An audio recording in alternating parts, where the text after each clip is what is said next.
750. Well, aside from its size and it's not so Is it a stuffy. 17-inch screen? Yeah, 17.3. So I'm surprised somebody even makes those. Apple Yeah. stopped making them. I guess they still somebody makes them. But this thing is, it's built for speed. It's built for raw power. Right.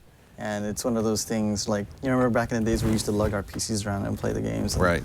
So now people are bringing out their laptops and this is what they're aiming for. This is your LAN party machine. This is your LAN party machine, Yeah. And so... how heavy is it? It's like 7 pounds, 6 pounds? Yeah. Looks like it. It feels like it's even more. Looks like a desktop replacement. Yeah. Yes, definitely. Yeah. So it's one of those things if you want to lug around and you want to do everything on it. It has quite a number of ports on there and even has a DVD drive, adding more to the weight. Why not? If you're going to make a not? thing that big, might as well put an optical drive in. So it has a whole bunch of ports in it, including it has a Thunder drive port as well. Thunderbolt. Yeah, so Thunderbolt, excuse me. Yeah.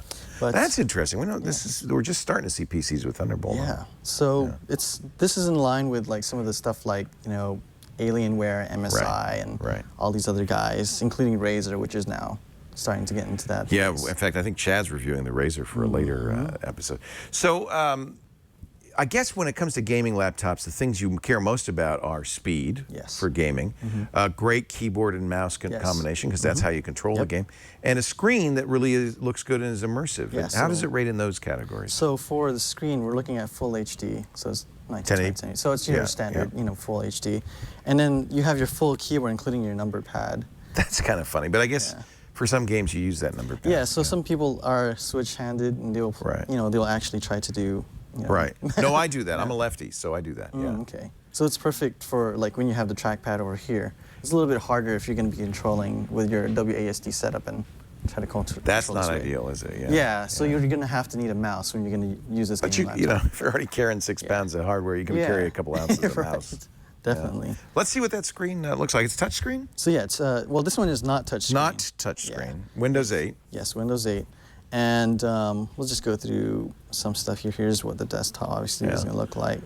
And for those that want to see what the resolution, the game looks like in a full resolution, here's BioShock Infinity running at full res. Now this is an i7. Are they? Yes, this is i7 running on Haswell. It's Haswell as well. Okay. And is it? It's using GeForce and NVIDIA graphics. It's using 770. 770 is pretty good. Yeah. For a laptop. Yeah. And of course, you're not going to get any battery life on this thing. Yes. So you're probably looking at, when you're maxing this whole thing out, probably 3 to 4 hours. You know, when you're running it at full blast. Somebody's calling me from Colorado. I'll just decline that call. I've got 8 phones here. I can't even figure out which one's ringing. Sorry about that. Oh, no problem. So let's go.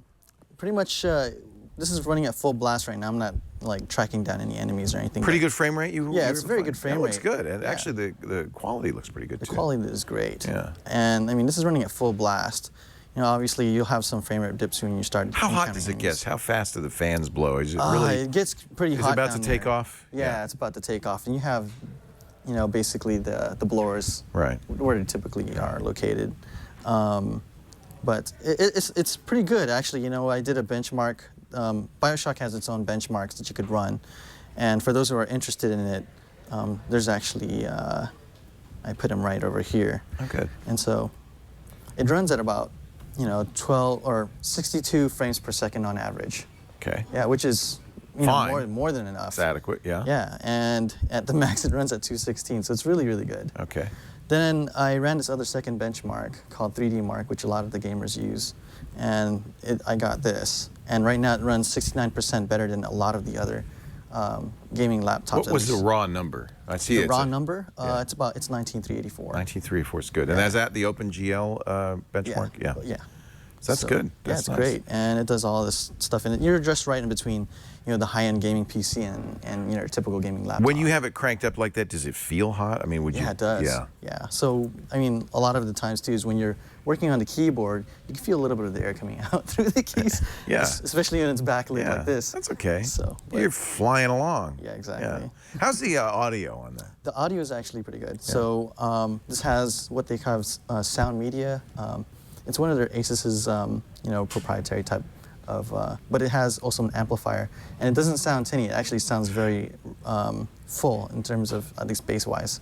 I played a couple of music here and there, and so it works with a variety of genres, and it works pretty well. Now, how much? I'm sure there's different ranges. This is the one we have here. Is the JX. Is the GX? Yeah. So this is the 750 JX. There's a JW, which is 700. Uses the 760 or 765 GeForce, and that one has only 12 gigabytes RAM versus 16. Which so that's the lower end. This is, actually. How much did this come as equipped? How much was this? $1899. $1899, and it starts at $1,400. Yeah, it starts for at the lower end. for the lower end. So that's not horrible, given you're getting a lot of performance out of this thing. Let's get the pros and cons. So the pros is that you got a lot of speed, and you can play the latest games. Right. And you can play them at full blast. Another cool thing too. Sorry about that. This is the same. Sorry. So the other thing that it also has, the other pro, is the fact that it can, it runs a lot of the desktop, has a lot of amenities you'd expect from a regular desktop. And thirdly, it's just an overall pretty good system. And it comes with a bunch of stuff like, it even has Asus Cloud that you can upload 32 gigabytes with. So if you buy one of the laptops, you have about 32 gigabytes of cloud storage. You could upload whatever you want to it. And of course you have Thunderbolt and all that good stuff. So the cons. The cons obviously is the weight and the size. Yeah. It's a little bit thicker profile. Yeah. So it's similar to what you see in a lot of gaming laptops. The other thing too is that it gets a little fingerprinty. And yeah. It has, is that brushed aluminum? Yeah, it's brushed aluminum. Even on the kind top of nickel. there. Yeah. But when you rest your hands on it, if you get a little bit sweaty, smudges. Yeah. Yeah, it's really and you're fun gonna if you're playing that game. Yes, definitely. Yeah. So battery life heavy. Price is, kind of middle of the road. It's not bad given what you're getting, so I don't think that's a con. So they're going for the somewhat value-conscious PC gamer, but would you say buy, don't buy? This is a try. A try. Yeah. So. Okay, good. Yeah. Radford Castro, that's the Asus G750 gaming laptop. Looks like a fairly solid entry into a very competitive field for the gamer. And I do like the metal of it. Yes. But man, that thing's heavy. Yeah, that thing is big.